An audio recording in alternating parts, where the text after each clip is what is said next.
सतगुरु की साजिनवाज जी, प्यारी साध संगत जी, प्यार और सत्कार से कहना धन निरंकार जी। शुक्र किए जा तू मालिक का, शुक्राना ही भक्ति है। गिले शिकवे अपने लब पर ना ला पाना ही भक्ति है। सतगुरु बाबा हरदेव सिंह जी महाराज ने शुक्राने पर इस शब्द द्वारा हमें समझाया है। संपूर्ण हरदेव वाणी में लिखा है, यही समझाया है कि हे इंसान, तू हर पल इसका शुक्राना किए जा, शिकवे से शुक्राने में आ, और हर समय यही शुक्राने के भाव रख कि जो भी समय बीत रहा है आप जी की कृपा से अच्छा बीत रहा है, और जो समय आगे आएगा वो भी इस सतगुरु निरंकार की कृपा से बहुत अच्छा होगा। ऐसे भाव हमारे मन के हों और हम हर पल शुक्राना करते रहें और आशीर्वाद लेते रहें। इसी तरह दासी आशीर्वाद लेते हुए, आप सबका आशीर्वाद लेते हुए ये विचार रखने जा रही है कि जो हमारी आस्था है, जो हमारा विश्वास है, ये वास्तविक हो। कहते हैं सारे संसार की उत्पत्ति निराकार ब्रह्म से हुई है, इसलिए ब्रह्म ही सृष्टि का इसलिए ब्रह्म ही सृष्टि का निर्माता है। सारे संसार को बनाने वाला ये ब्रह्म ही है। वेदों में भी कहा गया है, एक को ब्रह्म द्वितीय नास्ति, एक ही ब्रह्म है, दूसरा कोई नहीं है। कहते हैं एक को जानो, एक को मानो और एक हो जाओ। हमें सतगुरु बार बार समझाती हैं कि हमने इस एक की लगता करनी है, इस एक परमपिता परमात्मा के साथ जुड़ना है और इसी पर ही हमने विश्वास करना है। इस एक की जानकारी करने के बाद हमने इस एक को ही मानना है और एक हो जाना है। हमें सतगुरु ये भी नहीं कहते कि हमने, अगर हमें कहीं किसी के घर जाना पड़ता है, किसी के कीर्तन में, पाठ में, हर जगह जाना पड़ता है, हमें गृहस्थ धर्म का पालन करते हुए हमने ये नहीं कि सिर्फ अपने ही मिशन में जाना है, हमने सारे संसार के साथ कार्य व्यवहार भी करने हैं। और जो जो जिस जिसकी जहाँ पर आस्था है, हमने उनकी आस्था को भी देखना है। अगर कोई हमें इनवाइट करने आता है, किसी के घर में कोई कीर्तन है, जागरण है, या श्री सुखमनी साहब जी का पाठ है, या कोई और यहाँ आध्यात्मिक कोई धार्मिक प्रोग्राम है, तो वो हमें इनवाइट करती हैं अपने पड़ोसी होने के नाते, या अपने रिश्तेदार होने के नाते, या शहर होने के नाते, शहरी होने के नाते, तो वो हमें इनवाइट करने आते हैं। तो हमने श्रद्धा भाव से, आदर सत्कार के साथ उनके इनविटेशन में भी, उनके इनविटेशन को एक्सेप्ट करते हुए उनके उस धार्मिक प्रोग्राम में भी हमने शामिल होना है और आशीर्वाद लेने हैं। तो यहाँ पर हमें सतगुरु समझा रहे हैं कि हम चाहे कहीं भी जाएं, हमने इस निरंकार की ही, हमने इस निरंकार को ही अपने मन में बसाना है। जहाँ कहीं भी हम चले जाएं, हम इसका ध्यान लगाकर उस में शामिल हो जाएं, उस धार्मिक प्रोग्राम में शामिल हो जाएं। हम अपने विश्वास को डोलायमान न होने दें। कहते हैं ये परमपिता परमात्मा एक ही है, चाहे राम कह लो, चाहे अल्लाह कह लो, चाहे गॉड कह लो, चाहे वाहेगुरु कह लो, कुछ भी कह लो, ये एक ही परमपिता परमात्मा के नाम है। फिर हमें एग्जाम्पल देकर भी सतगुरु समझाते हैं कि जिस तरह पानी होता है उसे नीर भी कहा जाता है, वाटर भी कहा जाता है, अम्बू भी कहा जाता है, वारे भी कहा जाता है। उसको अलग अलग नामों से वो पानी के जो टेस्ट है वो बदल नहीं जाता है, वो वही रहता है। इसी तरह इस परम पिता परमात्मा को चाहे किसी भी नाम से पुकारो, राम कहो, अल्लाह कहो, गॉड कहो, वाहेगुरु करो कहो, ईश्वर कहो, कुछ भी कहो, लेकिन है एक ही परमपिता परमात्मा के ये नाम। किसी भी नाम से बुलाने से परमात्मा के भक्ति, परमात्मा की शक्ति में कोई भी असर नहीं, कोई भी ऐसा वो नहीं कि कमियां ज्यादा नहीं। परमात्मा का नाम श्रद्धा भाव से लेना है, लेकिन एक को मानकर, एक को जानकर हमने एक हो जाना है। हमने अपने विश्वास को ढुलायमान नहीं होने देना। मेरा डोले ना इतबार, बख्शो श्रद्धा भक्ति प्यार, करा मैं संता न सत्कार। हमने हर एक में इस निरंकार की ज्योति देखते हुए हर एक का आदर सत्कार करते चले जाना है। हमें सतगुरु समझाते हैं, ये नहीं अगर हमने निरंकार का ज्ञान ले लिया है तो सिर्फ हमने निरंकारियों का ही आदर सत्कार करना है। नहीं, सारा संसार जब इसका रूप है, इसकी जोत है सबके अंदर, तो फिर हमने सभी का आदर सत्कार करना है। अपने मन में इस निरंकार को रखते हुए हमने हर काम करते चले जाना है। हमने आस्था अपनी इस एक परमपिता परमात्मा पर, निरंकार पर ही रखनी है। कहने का भाव है कि एक ब्रह्म है जो स्थूल आंखों से नजर नहीं आता, दूसरी माया है जो स्थूल आंखों से नजर आती है। सारे संसार की उत्पत्ति, उपस्थिति और लय का कारण ब्रह्म है। सृष्टि में, संसार में इस निरंकार ब्रह्म के अलावा कुछ भी नहीं है। जिस प्रकार मछली पानी में निवास करती है, उसके आसपास सब जगह पानी ही पानी होता है, शरीर में भी पानी होता है। ऐसे ही मानव के अंदर बाहर ब्रह्म ही ब्रह्म है। चाहे कोई कितना भी बड़ा धर्मी हो या अधर्मी हो, सबके भीतर आत्मा रूप में राम है, ब्रह्म है।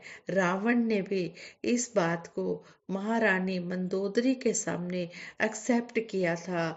धर्म ग्रंथों में भी अंकित है कि माता सीता जी का हरण होने के बाद भगवान श्री राम जी ने वानर सेना को समुन्दर पार करवाने के लिए समुन्दर में रामेश्वरम सेतु का निर्माण किया, पुल का निर्माण किया, जिसमें विश्वकर्मा के पुत्र नल नील ने बहुत सेवा की। वे वानर के रूप में राम राम लिखकर पत्थरों को पानी में डाल देते थे। सब पत्थर जिन पर राम का नाम अंकित था, वे पानी में तैरने लग जाते। इसी तरह समुन्दर में सेतु का निर्माण हुआ। कहा जाता है कि यह समाचार जब रावण के पास गया तो रावण ने अपनी सेना का मनोबल बढ़ाने के लिए कहा, इस पर तुम लोग हैरानी मत करो, पत्थर को ही पानी में तैराकर राम ने सेतु बनाए हैं, पुल बनाए हैं। पत्थर को मैं भी पानी में तैरा सकता हूँ। रावण अपने मंत्रियों और नजदीक के लोगों को साथ लेकर समुन्दर के किनारे पर पहुंचा और एक बहुत बड़ा सा पत्थर उठाकर उस पर रावण लिखकर समुन्दर के जल में डाल दिया। वह पत्थर पानी में डूबा नहीं बल्कि तैरने लगा। साथ में गए लोग भी हैरान हो गए और रावण की जय जयकार करने लगे। महारानी मंदोदरी को यह घटना बड़ी विचित्र लगी। उन्होंने एकांत में अपने पति रावण से पूछा कि आपके हाथ से छोड़ा गया पत्थर कैसे तैरा? यह शक्ति आपने कब प्राप्त की है? इस क्वेश्चन पर रावण दाएं बाएं देखने लगा, क्योंकि सही उत्तर देने से उसे नीचा देखना पड़ता। लेकिन त्रियाहट के कारण रावण को बताना पड़ा कि पत्थर में अपना नाम रावण तो अवश्य लिखा, परंतु समुद्र में डालते समय मन ही मन मैंने पत्थर से कहा कि कसम है तुम्हें राम की, जल में डूबना नहीं है। राम ने मेरे हृदय की बात सुन ली और राम जी के प्रताप से ही यह पत्थर पानी में तैर गया। इसमें मेरा कुछ प्रभाव नहीं है। तो कहने का भाव यही है कि जो दिल से, श्रद्धा से, आस्था से इस भगवान का नाम लेता है तो ये भगवान उसके साथ होता है। ऐसे ही एक प्रसंग और भी है जिससे रावण की राम जी के प्रति श्रद्धा प्रकट होती है। सती सुलोचना ने अपने ससुर रावण से अपने पति मेघनाथ का शव राम जी के पास से मंगाने की प्रार्थना की।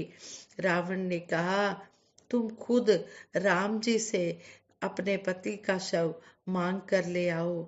इस पर सुलोचना ने कहा, यदि मैं पति का शव मांगने के लिए उनके पास, उनके शिविर में जाऊंगी, तो वे कहीं मुझे दुश्मन की पुत्रवधू समझकर कैद न कर ले। इस पर रावण ने कहा, हे सुलोचना, तुम निर्भय होकर राम जी के पास जाओ। राम जी के पास क्षमाशील, दया और धर्म है। वे तुम्हें शत्रु की पुत्रवधू ना समझकर अपनी पुत्रवधू मानकर तुम्हें सम्मान देंगे।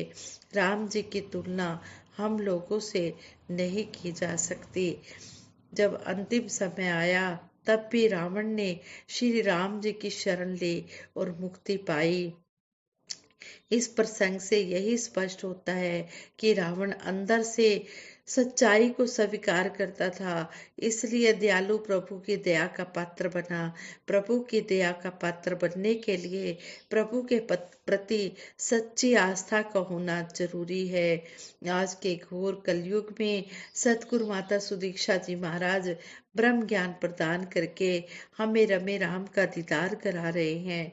कण कण में बसे प्रभु को देखकर जब आस्था वास्तविक रूप ले लेती है, तो सहज अवस्था बननी सरल हो जाती है। मछली के आसपास स्थित पानी की तरह निरंकार बाहर अंदर विद्यमान है, जो कहीं आता जाता नहीं, शरीर ही आता जाता है। इस सच्चाई को समझना व स्वीकार करना बहुत जरूरी है, एक्सेप्ट करना बहुत जरूरी है। घड़े को सागर में डालने के बाद घड़े के अंदर अंदर भी पानी और बाहर भी पानी ही पानी हो जाता है। जब घड़ा फूट जाता है तो सिर्फ सागर ही नजर आता है। इंसान का अहंकार रूपी घड़ा जब फूट जाए तो उसका भी प्रभु से मिलाप हो जाता है। यही परम पद की अवस्था है। श्रद्धा और समर्पण वाली लेकर मन में भावना शिष्य सदा करता है गुरु के चरण कमल की वंदना। संपूर्ण हरदेव वाणी में सतगुरु बाबा हरदेव सिंह जी महाराज इस शब्द द्वारा हमें समझा रहे हैं। ये जो श्रद्धा और समर्पण वाली भावना लेकर इस सतगुरु के चरणों में आ जाता है, फिर वो आनंद ही आनंद पाता है। सतगुरु श्रद्धा और समर्पण वाला भाव ही देखता है, और जो श्रद्धा और समर्पण वाला भाव गुरु के चरणों में लेकर आता है, फिर वो गुरु का आशीर्वाद पाता है। गुरु चरणों की वंदना से नित्य बरसता आनंद है। आनंद से जो आनंद मिलता होता परमानंद है। गुरु चरणों की वंदना से सुख मन में समाते हैं। बंद पड़े थे जो किस्मत के द्वार सभी खुल जाते हैं। धन धन हो जाता है गुरसिक गुरु को शीश झुकाने से। तन पुलकित मन पुलकित होता गुरु की कृपा पाने से। गुरसिक है संतान गुरु की, गुरु है पिता गुरु माता है। कहे हरदेव अटूट साये, शिष्य गुरु का नाता है। संगत जी, किस तरह हमें सतगुरु कदम कदम पर हमें समझा रहे हैं, और इस तरह हमें ज्ञानता के अंधेरे से निकालकर ये ज्ञान की रोशनी दे रहे हैं। और सतगुरु सारे ही संसार के लिए आया हुआ है, और पुकार पुकार कर यही हमें समझाया जा रहा है। शहनशाह बाबा अवतार सिंह जी महाराज संपूर्ण हर अवतार बानी में ये शब्द, इस शब्द द्वारा यही समझाने की कोशिश करते हैं। आओ रब दे दर्शन पालो, संदेशा है इंसाना नू, मुरशद बंदे पिया बनावे, मेरे जय हवाना नू। पापी कपटी मूरख ताई रब दे नाल मिलांदा है, रहन बहन ते खान पीन दियां जाचां पिया सिखांदा है। गम फिकर सब दूर है करदा, दिल दा कमल खिलांदा है। कहे अवतारे समा सुहाना, रूह नू रब मिलांदा है। यह बड़ा ही अमोलक समय हमें मिला हुआ है। ये इस परम पिता परमात्मा से मिलने का मौका मिला है। इस मौके को हमने गंवाना नहीं है। वक़्त के सतगुरु की शरण में आकर इस परमपिता परमात्मा को जानकर हमने भक्ति करते चले जाना है। मंजिल तेरे पास है, फिर भी है मंजिल से दूर तू। साहिल पर ही खड़ा है लेकिन है साहिल से दूर तू। इंसान को समझाया जा रहा है कि मंजिल तेरे पास है, तो फिर भी मंजिल से दूर क्यों खड़ा है। ये वक्त का सतगुरु आया है, तो इसकी शरण में आ जा और इस मंजिल को पाले। जिस मंजिल को तूने पाना है, जिस मंजिल पर तूने पहुंचना है, अपने निज घर की पहचान कर ले और पहचान करके अपना लोक सुखी परलोक सुहेला कर ले। संगत से विचार करते हुए दासी से बहुत सी गलतियां हुई होंगी, उन गलतियों के लिए आप जी क्षमा करें और आगे के लिए सद्बुद्धि देना, सद्विचार देना, सद्मार्ग देना। आज संगत जी प्यार से कहना, धन निरंकार जी।